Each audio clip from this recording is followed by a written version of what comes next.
Les attentats de Paris revendiqués aujourd'hui par le groupe État islamique, au moins 129 morts et plus de 350 blessés.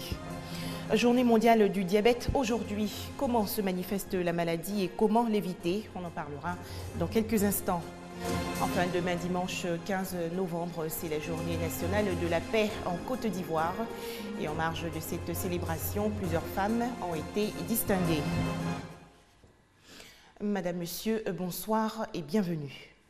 Deuil national de 3 jours, état d'urgence et fermeture des frontières décrétées dans toute la France après les attentats survenus hier à Paris. Ces attaques revendiquées par le groupe État islamique ont fait environ 129 morts, plus de 350 blessés. Le président français François Hollande, qui promet une riposte impitoyable, va s'adresser au Parlement français le 16 novembre prochain. C'est l'attentat le plus meurtrier de l'histoire de la France. Jamais le pays n'avait été aussi frappé par des actions kamikazes. Ce sont au moins 128 personnes tuées et 180 blessées, dont 99 dans un état critique. Elles sont des victimes des fusillades et explosions qui ont eu lieu dans la nuit de vendredi à Paris et à Saint-Denis, Seine-Saint-Denis, près du Stade de France. Dans la nuit déjà, le président François Hollande avait aussitôt décrété l'état d'urgence. Les forces de l'ordre sont intervenues dans plusieurs quartiers des 10e et 11e arrondissements de Paris, où ces attaques ont visé des bars et une salle de spectacle, le Bataclan, où se déroulait un concert de rock et où plusieurs victimes ont été comptabilisées. Également visé dans le même arrondissement, une brasserie à proximité d'une salle de spectacle. 6 lieux différents ont été ciblés par les terroristes, 8 insurgés ont été tués. Le président français François Hollande s'est rendu sur les lieux de ces attaques meurtrières avec le Premier ministre Manuel Valls, la ministre de la Justice Christiane Taubira et le ministre de l'Intérieur Bernard Cazeneuve. Il a exprimé sa volonté de fermeté face au terrorisme. Un conseil de crise réunissant les ministres a eu lieu ce samedi. Aussi, un deuil national de 3 jours a été décrété par le chef d'État français. Par ailleurs, plusieurs chefs d'État se sont prononcés pour condamner cet acte terroriste et réaffirmer leur soutien à la France. Le monde entier pleure avec la France les nombreuses victimes des attentats de la nuit de vendredi qui viennent d'être revendiquées par l'organisation État islamique. On faisait le point avec Ali Diarrassouba. Ce drame qui frappe aujourd'hui les Français suscite bien sûr des réactions partout en France et dans le monde. Des messages de soutien affluent. Je voudrais vous dire une seule chose, à vous et à tous les Français, que nous, les amis allemands, nous sentons si proches, nous pleurons avec vous. Cette attaque contre la liberté ne touche pas que Paris. Elle nous concerne tous, elle nous touche tous. Et c'est pourquoi nous allons y répondre, tous ensemble. Le peuple iranien est lui aussi victime du terrorisme et a toujours réfuté les attaques et les actes terroristes. Nous croyons que nous devons lutter contre le terrorisme et l'extrémisme. Nous avons été témoins d'un aspect horrible de ce terrorisme en France. Les événements de Paris montrent une nouvelle fois que le terrorisme et l'extrémisme sont une menace internationale et une coopération internationale est nécessaire pour lutter contre ce phénomène. Once again, we've seen an outrageous attempt to terrorize innocent civilians. Une fois encore, nous sommes les témoins d'une tentative atroce de terroriser des civils innocents. Ceci n'est pas seulement une attaque sur Paris ou sur le peuple de France, mais c'est une attaque sur l'humanité tout entière et les valeurs universelles que nous partageons. Nous nous tenons prêts à fournir toute l'aide dont pourrait avoir besoin le gouvernement et le peuple de France. La France est notre plus ancien allié. Le peuple français a toujours été solidaire avec les États-Unis et nous voulons être très clairs. Nous sommes debout à leur côté dans la lutte contre le terrorisme et l'extrémisme. La France qui déplore également d'autres pertes en vie humaine, cette fois dans sa région Est. En effet, une rame non commerciale d'un train à grande vitesse s'est renversée aujourd'hui près de Strasbourg, faisant au moins 5 morts.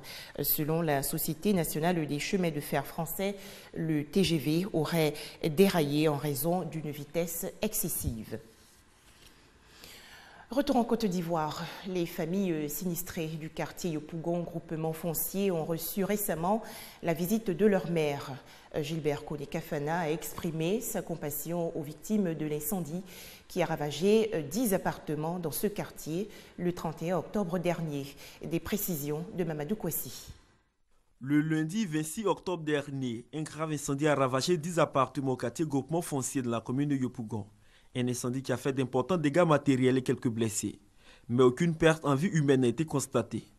2 semaines après cet événement malheureux, les victimes encore sous le choc ont reçu la visite du maire de la commune de Yopougon.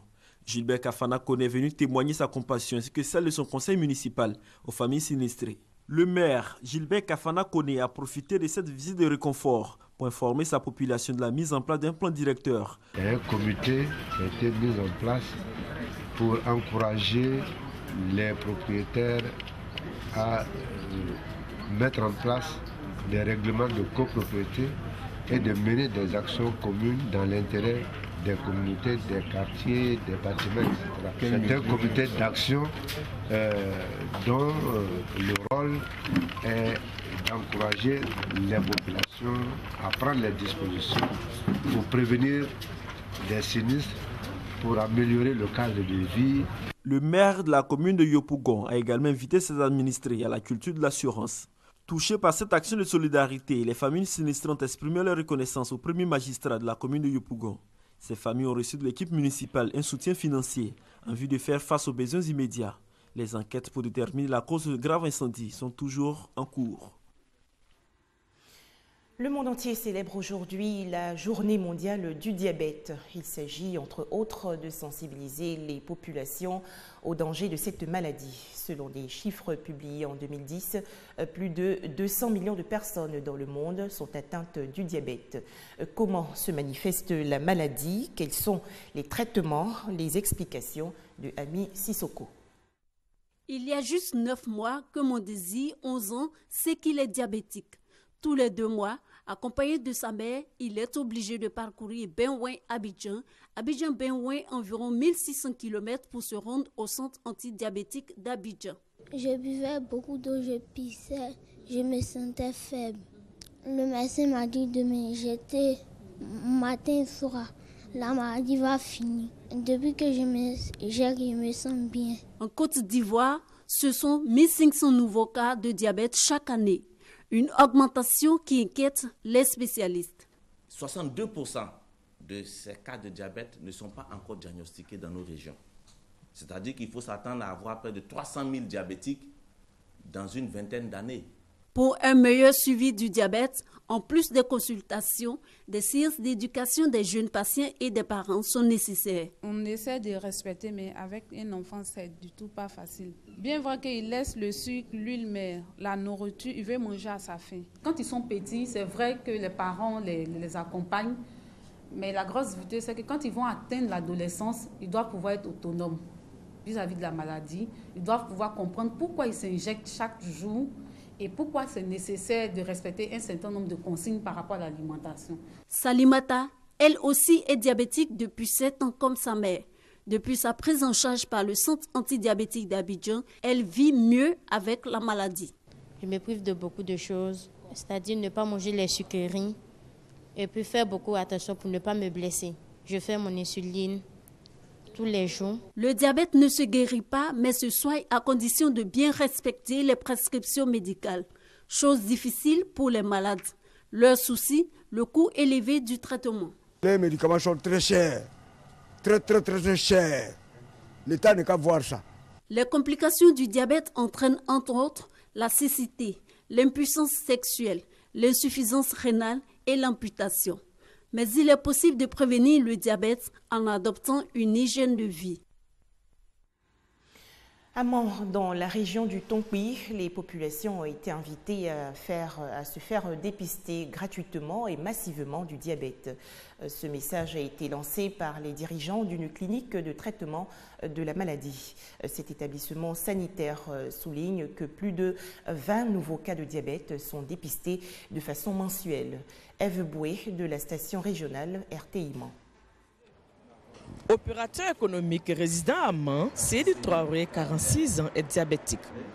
Dépisté à la mi-octobre 2015, il suit son traitement à la clinique du diabète et de l'hypertension artérielle du CHR de Mans. Mes parents avaient décidé que j'aille à Abidjan pour me faire suivre parce qu'ils n'étaient pas certains qu'il y avait une clinique diabétologie à Mans. Et j'ai été très bien reçu dans cette clinique ici. C'est également ici que Kwamebi Robert, 64 ans, diabétique depuis plus de 10 ans, fait régulièrement ses contrôles. Il est fonctionnaire dans la ville voisine de Fakobli. En ce moment, je suis à l'équilibre. Ce matin, je suis à 1,19.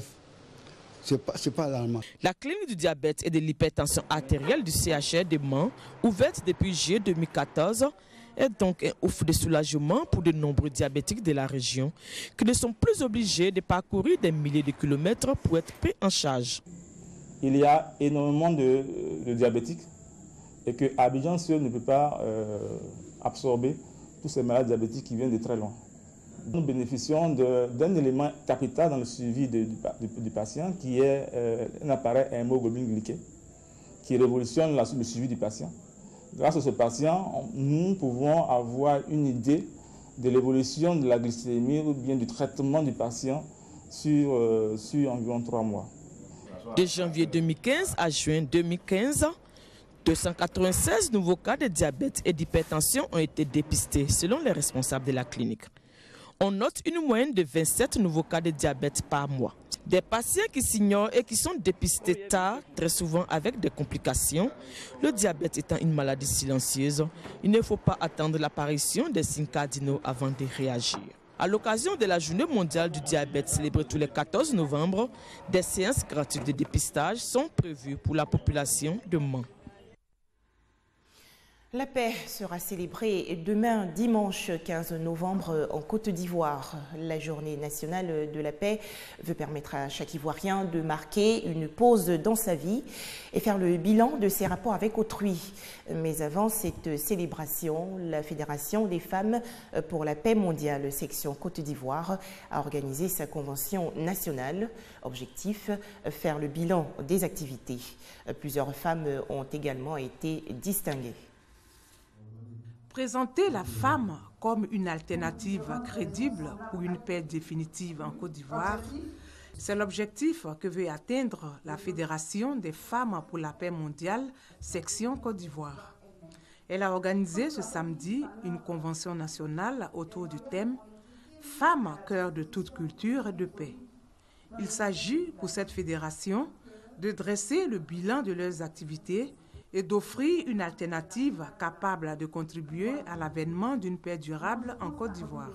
Nous pensons que la femme est un pilier central dans la réalisation de la paix dans la société, en commençant d'abord par la famille, parce que c'est elle qui essaie d'établir les relations pacifiques au sein de la famille d'abord, et elle donne cette éducation à son enfant pour qu'en allant dans la société, tout le monde puisse profiter de cette éducation-là. Plusieurs conférences suivies d'échanges sur la contribution de la femme dans l'éducation, la religion et la paix ont marqué cette cérémonie. Une convention qui a vu aussi la distinction des femmes au titre d'ambassadrice de paix. Quand j'ai été donc contactée par la fédération pour dire que je serais distinguée, je vous avoue, aujourd'hui je reçois ce prix. Ça ne peut que m'encourager à faire plus. De nombreux responsables de la Fédération des femmes pour la paix mondiale, ainsi que d'autres organisations œuvrant dans le domaine de la culture et de la paix, ont pris part à cette cérémonie. Pour aller à la réconciliation, il y a des conditions aussi. Et la première de ces conditions, c'est le pardon. Puisqu'il y a eu des blessures, les victimes doivent pardonner. La Fédération des femmes pour la paix mondiale est une ONG de promotion de la paix. Créée en 1992 en Asie, elle est implantée dans 154 pays dans le monde. Des explications de Grace Kando. En Irak, c'est la découverte aujourd'hui d'une tombe commune. Ce trou contiendrait probablement les corps de dizaines de femmes yazidis exécutées par le groupe État islamique. Enfin, dernière information, la Turquie lève aujourd'hui le couvre-feu imposé récemment sur plusieurs quartiers de la ville kurde de Silvan. À noter que cette région sud-est turque est en proie au combat entre activistes kurdes et les forces de l'ordre. Voilà, merci de votre aimable attention et excellente suite de programmes sur RTI2.